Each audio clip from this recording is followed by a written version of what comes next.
Almagtige God, onze Vader wat in die hemel is, baie dankie Here dat ons vanaand kan reflekteer op u groot liefde in 2025.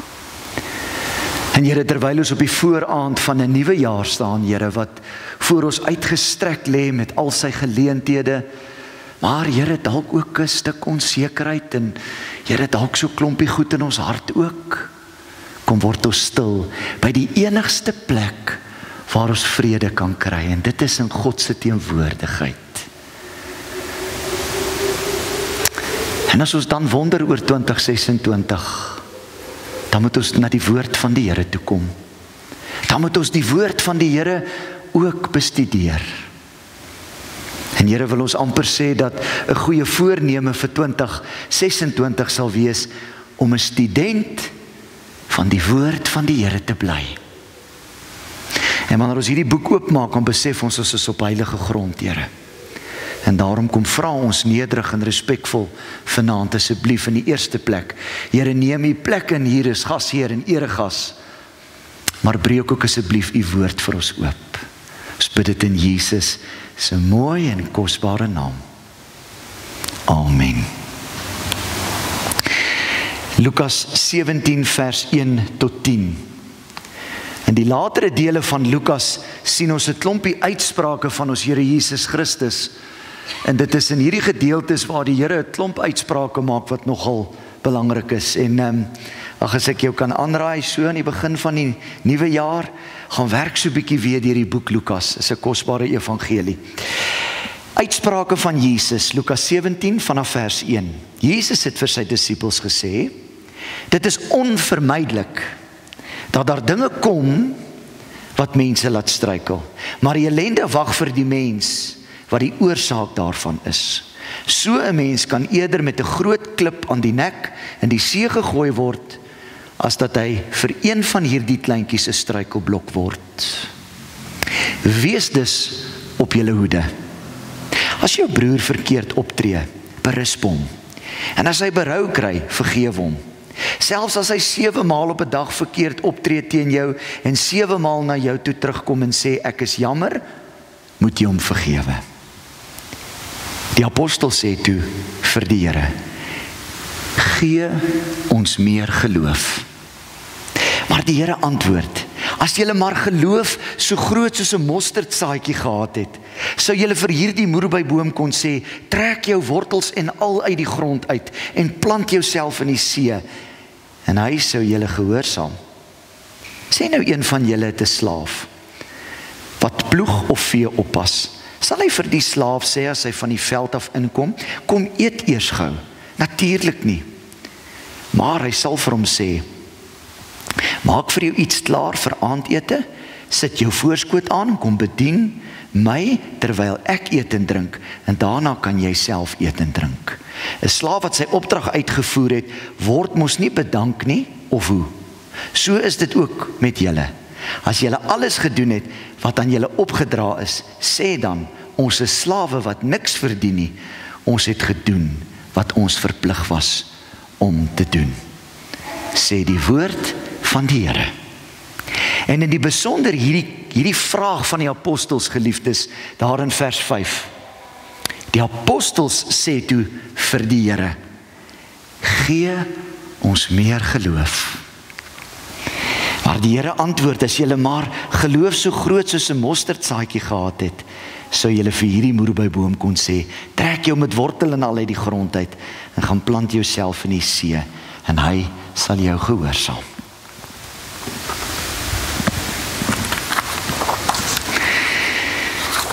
Nou vriende, dit lyk vir my, hier op die ou jaar, as ek terugkyk na die jaar, dan lyk dit vir my dat om gelukkige mense te vind, is so bietjie skaars. Gelukkige mense lyk vir my is 'n skaars artikel in ons dag en tyd. En miskien sê jy nee, stop nou, jy's krities. Dit is ook nie so nie. Maar gaan kyk maar bietjie gerus 'n slag na mense se gesigte.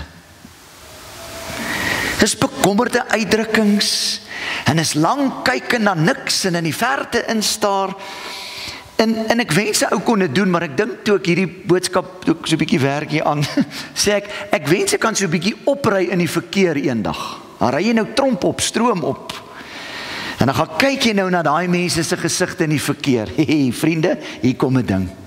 En dan kyk jy na hulle gesigte. Glimlagte gaan min wees, ek kan jou dit nou sê. Geduld is min. En luister maar hoe dikwels en hoe maklik, so half outomaties mense hulle lot by jou bekla. Jy weet daar sekere mense vir wie jy wil sê, hoorie my broer en suster, dit gaan met jou goed, hoe gaan dit met my? Want jy wil nie vra hoe gaan dit nie, dis 'n probleem, né? En mense murmureer oor hulle omstandighede en hulle is ongelukkig en hulle kla en dit is 'n storie. Geluk sê hulle, bly my ontwyk. Hoe baie mense het ek hierdie jaar teëgekom. Of dit nou was met besoek, huisbesoek of besoek of berading of wat ook al. Hoe baie mense het ek teëgekom wat vir my gesê het, Henny, hoe is dit dat geluk my bly ontwyk? Ek kry dit nie reg om gelukkig te wees nie. En is dit nie vreemd nie, geliefdes? Dis eintlik 'n paradoks. Hierdie ironie, hierdie ontwykende deeg van geluk. Want die mense van die 20ste eeu kan ons alles regkry. Ons kan atome opbreek, ons kan planete besoek. Jy kan dit selfs nou saam met Elon, sommer net sê 'n bietjie geld hê, dan kan jy 'n bietjie maan toe. Ons kan allerlei dinge doen. Goeiste genade, ons kan tot harte oorplant. Kyk net die mediese vooruitgang in terme van gesondheid. Maar o, vriende, wanneer ons daai harte wat oorgeplant is gelukkig moet maak, dan's mense onmagtig. Dan kry ons dit nie reg nie. Waarom is dit so? Waarom is daar al die ongelukkigheid in die wêreld? Ek wil graag hier op die ou jaar 'n antwoord waag.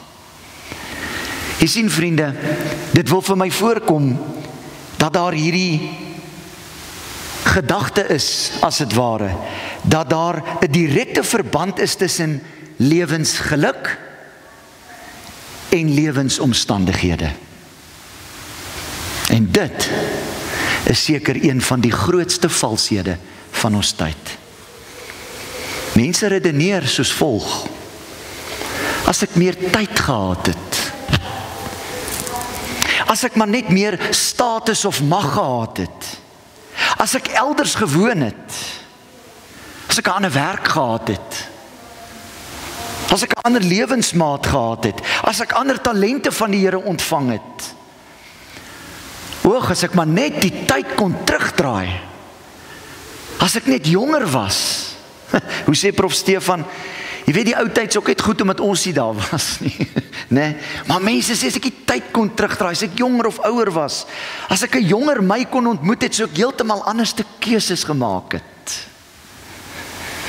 Ek sou gelukkig gewees het en ek sou dalk 'n mens gewees het met vreugde. Feit van die saak is, daar is geen verband, geliefdes, tussen ware lewensgeluk en jou lewensomstandighede nie.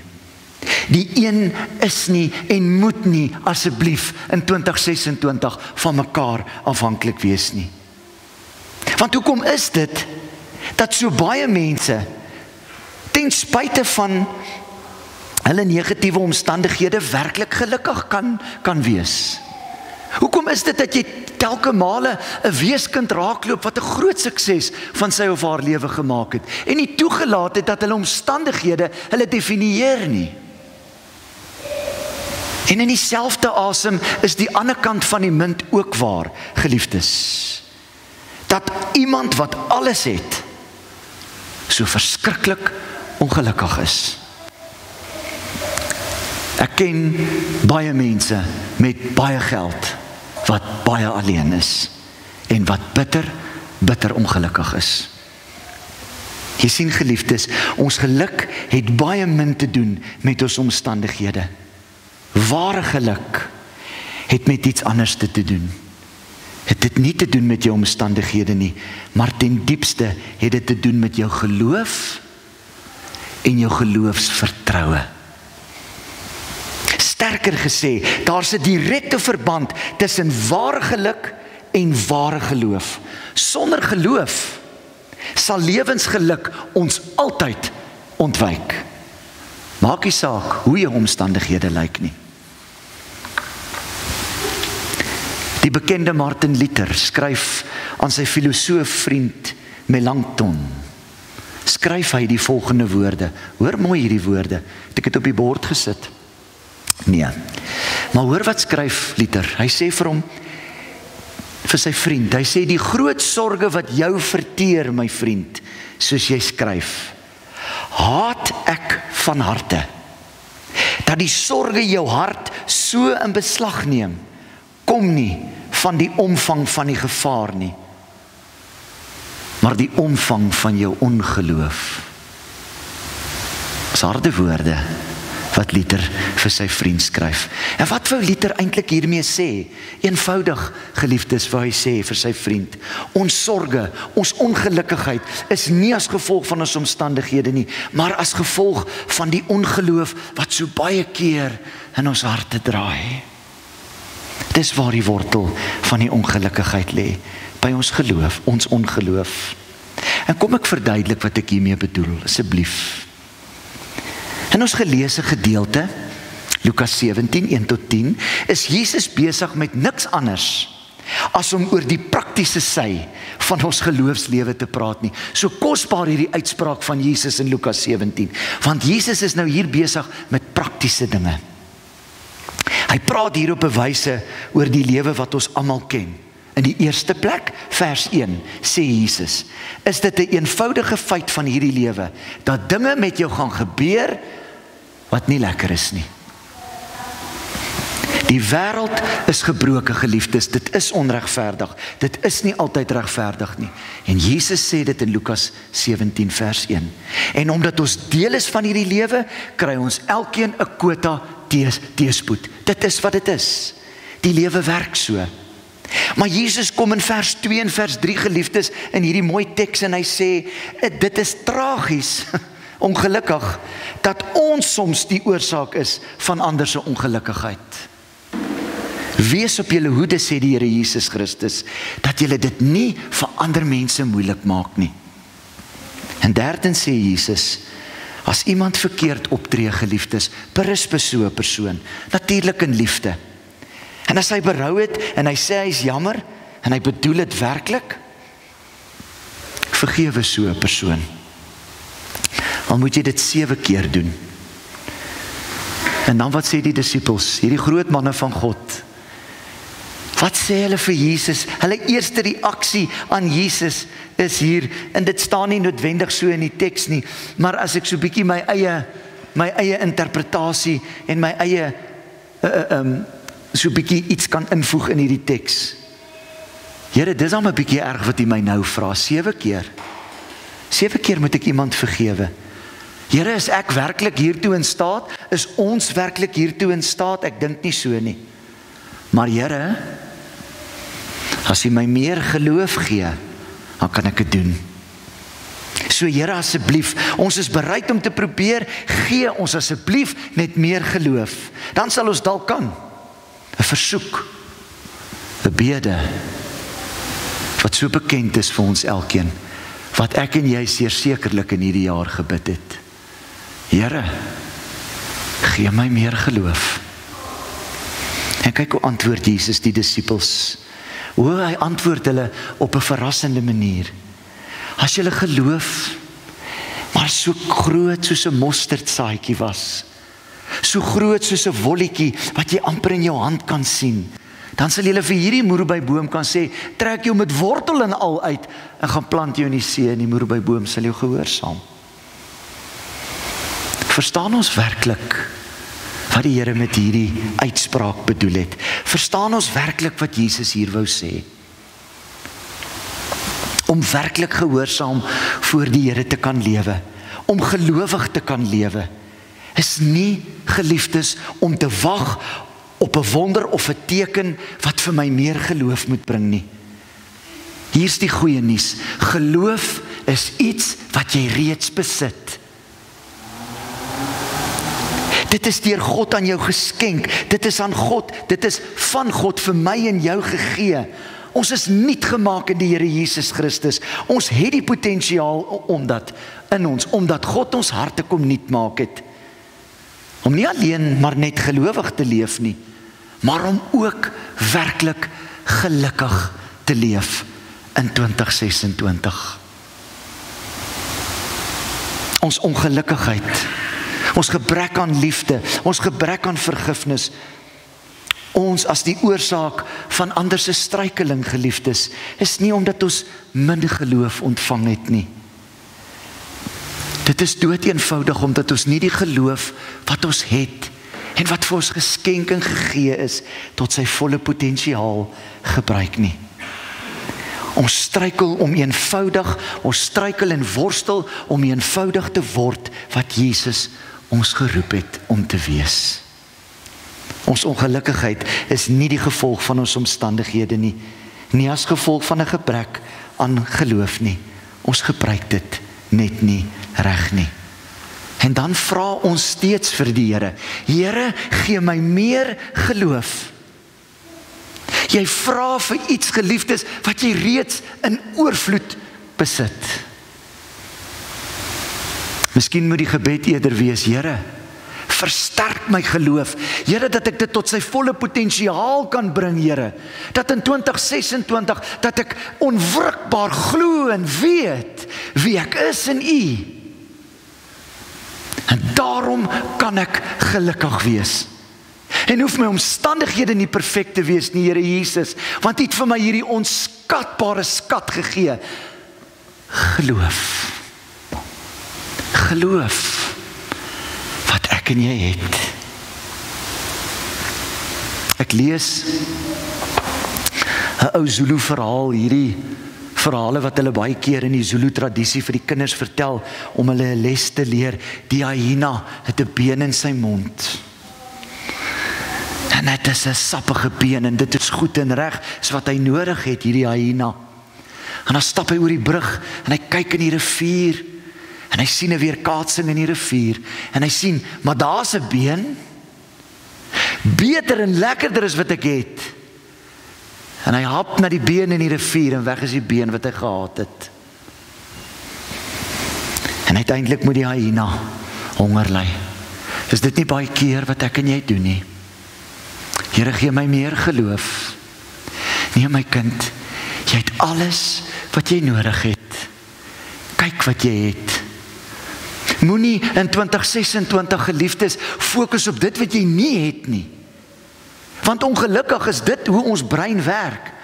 Jy sal eerder die slegte nuus onthou as die goeie nuus.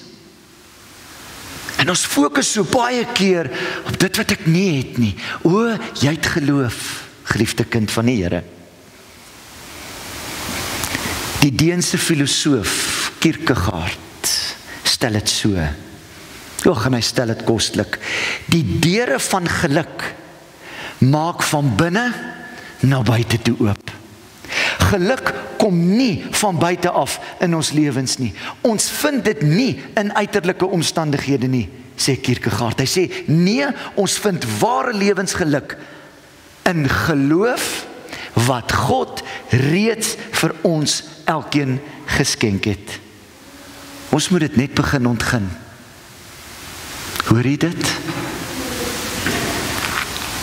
Ons vind, sê hy, ware lewensgeluk in geloof wat God reeds vir elkeen van ons geskenk het.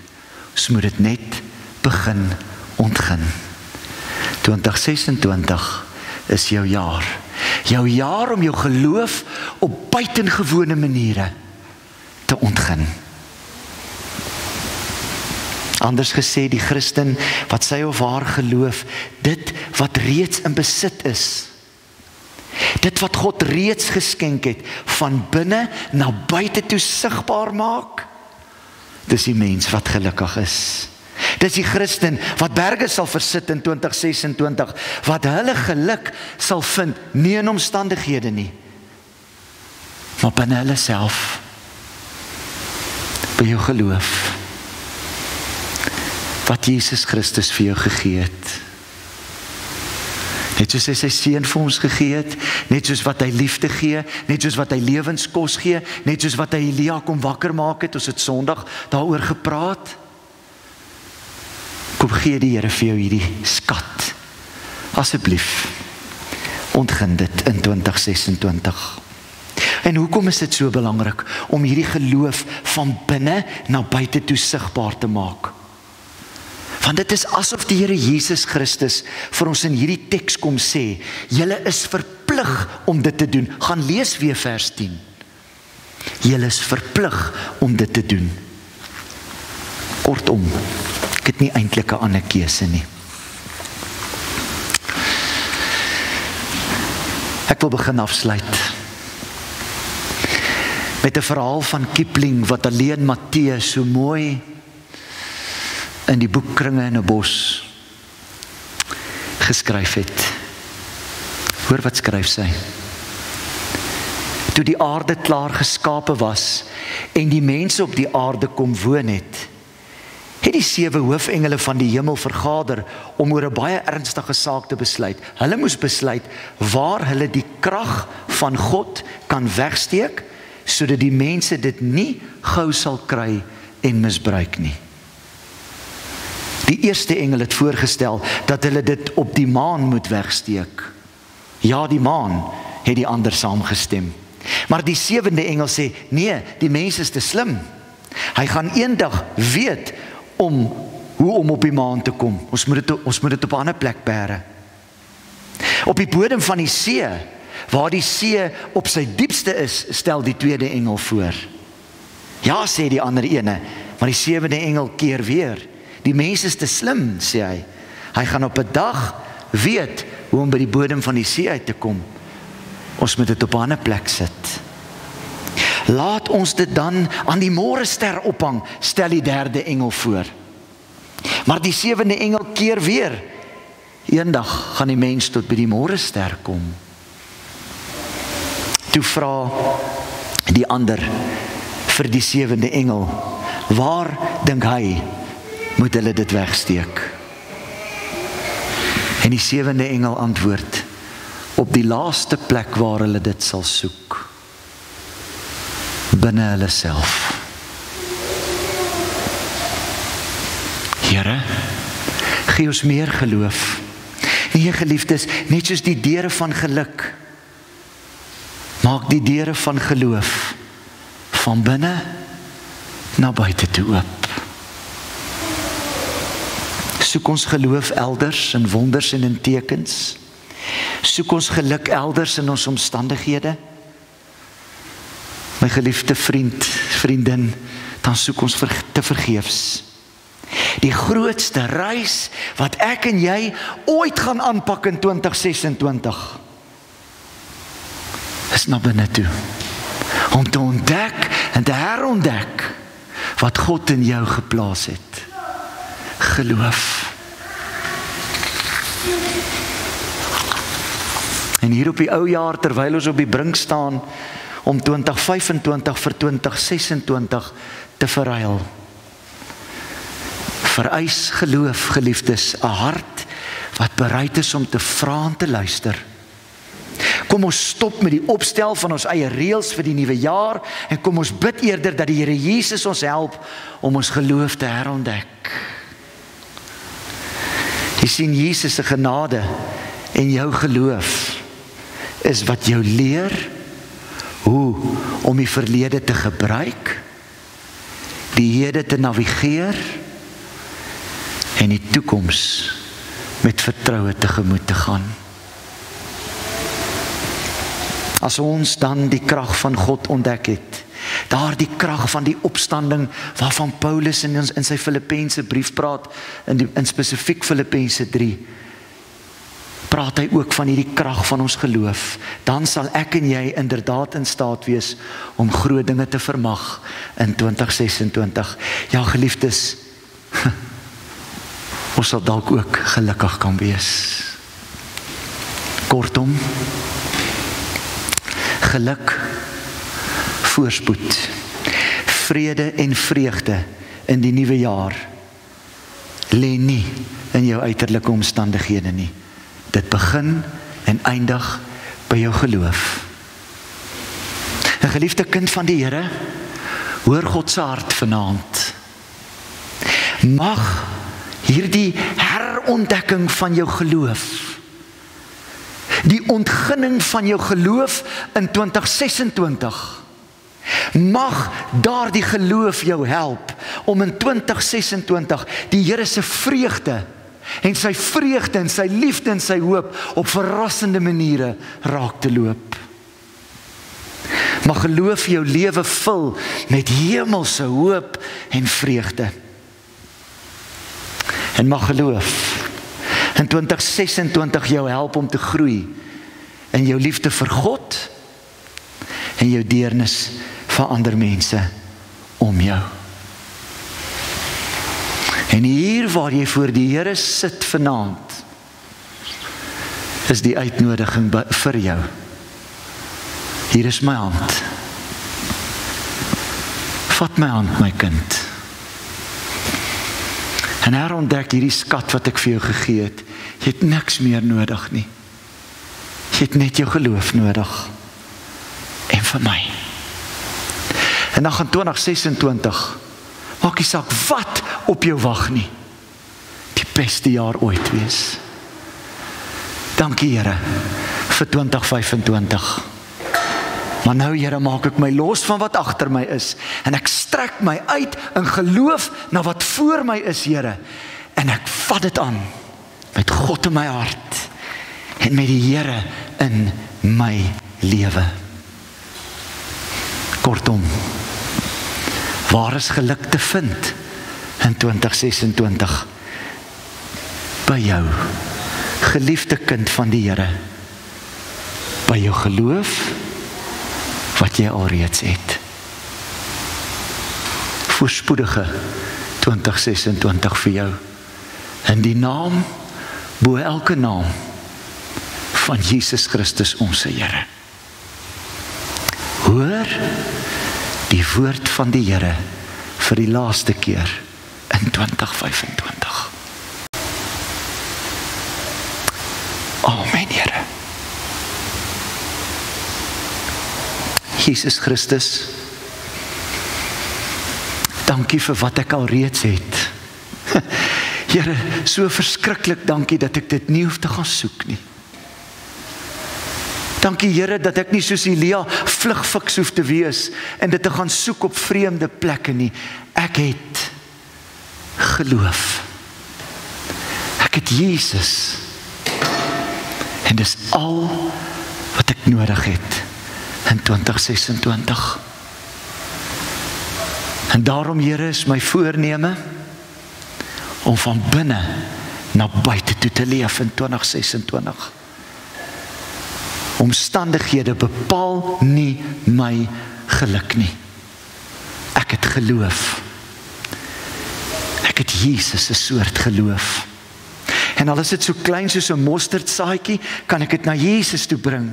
Sê Here, hier is my mosterdsaadjie. Wat wil U daarmee doen, Here? Vermeerder dit soos die brood en vis, Here. Vermeerder dit soos wat U soveel keer in my lewe al dinge kom vermeerder het. Hier is my mosterdsaad, Here. Dis in my. Help my om dit te ontgin. Asseblief, Here. En nogmaals, Here, Vader, Seun, Heilige Gees, dankie vir 2025. Dankie vir alles wat U vir ons gedoen het. Dankie vir alles wat U vir ons beteken het. En of ek nou op berge was, en of ek nou in dale was, maak nie saak nie. Die Here was by my. Die Here was en is en bly my herder. En daarom 2026, ek sien kans vir jou, want ek is meer as 'n oorwinnaar deur die Here wat my krag gee, met my mosterdsaad geloof. Dankie Here. Amen en amen.